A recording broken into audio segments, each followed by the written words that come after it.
hello friends स्वागतम आपलोকক আৰু এটা নতুন ভিডিও লৈ फ्रेंड्स বহুত দিনৰ মূৰত আপোনালোকৰ মাজলৈ লৈ আহিছো নতুন চাকৰি খবৰ তো কোত কিমানটা ভ্যাকেন্সি ওলাইছে কোনে কোনে আবেদন কৰিব পাৰিব আবেদন মাসুল হিচাপে কিমান টকা দিব লাগিব তাৰ পিছত আপোনালোকৰ সিলেবাস কি হ'ব আদি গুটেখিনিৰ কথাই আলোচনা কৰিম তো আপোনালোকে ভিডিওটো স্কিপ নকৰি শেষলৈকে চাব আৰু যদি চেনেলটোত প্ৰথমবাৰৰ বাবে ভিজিট কৰিছে তেন্তে চেনেলটো সাবস্ক্ৰাইব কৰি কাষত থকা বেল আইকনটো অন কৰি দিব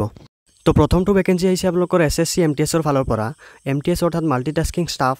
তো এইখন হৈছে ইয়াৰ অফিচিয়েল এডভাৰটাইজমেন্টখন তো আপোনালোকে চাব পাৰিছে তো ইয়াৰ অনলাইন আবেদন ইতিমধ্যে স্টাৰ্ট হৈ গৈছে 26 তাৰিখৰ পৰা অৰ্থাৎ 26 জুনৰ পৰা স্টাৰ্ট হৈ গৈছে আপোনালোকৰ 24 জুলাইলৈকে ইয়াৰ অনলাইন আবেদন প্ৰচেছটো চলি থাকিব তাৰ পিছত ইয়াত আপোনালোকে তলফালে যদি চাই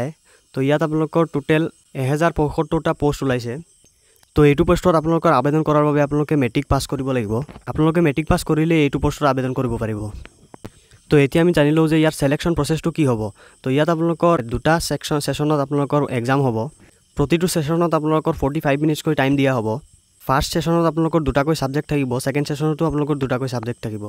প্ৰতিটো সাবজেক্টতে আপোনালোকৰ 20টা কৈ কোৱেশ্চন থাকিব আৰু মাৰ্কস থাকিব আপোনালোকৰ 60 মাৰ্কস তো ইয়াৰ আবেদন প্ৰক্ৰিয়াৰ বিষয়ে মই আপোনালোকক ভিডিওৰ শেষত কম তো আপোনালোকে ভিডিওটো স্কিপ নকৰি শেষলৈকে চাই থাকিব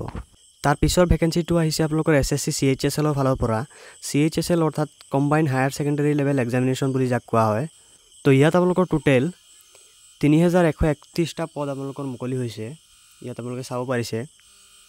ইয়াত আপোনালোকৰ তিনি ধৰণৰ পোষ্ট থাকে তো ইয়াত আপোনালোকে চাব পাৰিছে এটা হৈছে লোৱাৰ ডিভিজনাল ক্লাৰ্ক বুলি কোৱা হয় তাৰ পিছত হৈছে ডিইও অৰ্থাৎ ডাটা এন্ট্ৰি অপাৰেটৰ তাৰ পিছত আপোনালোকৰ হৈছে data entry operator grade A তো ইয়াত আপোনালোকে পে স্কেলটো আপোনালোকৰ দেখাই দিয়া হৈছে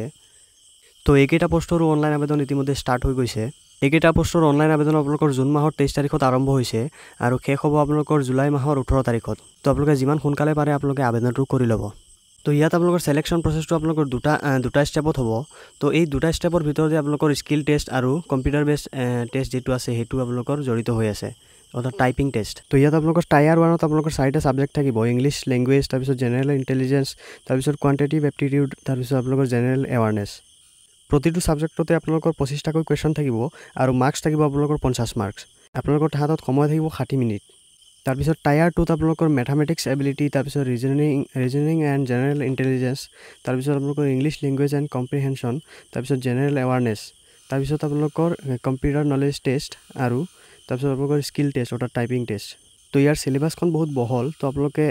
ভালদৰে প্ৰিপাৰেচন কৰিব লাগিব এইকেইটা পোষ্টৰ আপোনালোকৰ কোৱালিফিকেশনৰ বিষয়ে আপোনালোকে প্ৰথমতে গম পাইছে কাৰণ এটো কম্বাইন হায়াৰ সেকেন্ডাৰী লেভেল বুলি কৈছে অৰ্থাৎ আপোনালোকে এইচএস পাস কৰিলে আপোনালোকে এইটোত এপ্লাই কৰিব পাৰিব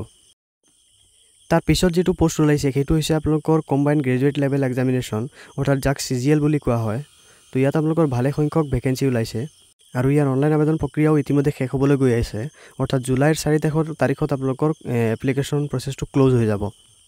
ইয়াত আপোনালোকৰ টোটেল প্ৰায় 14582টা পদ মুকলি হৈছে এইকেইটা পোষ্টত আবেদন কৰাৰ বাবে আপোনালোকে যিকোনো ইউনিভাৰ্চিটিৰ পৰা আপোনালোকে বা যিকোনো কলেজৰ পৰা আপোনালোকে গ্ৰেজুৱেচন কৰিলে হৈ যাব ইয়াতো আপোনালোকৰ সিলেকশন প্ৰচেছটো দুটা স্টেপত হ'ব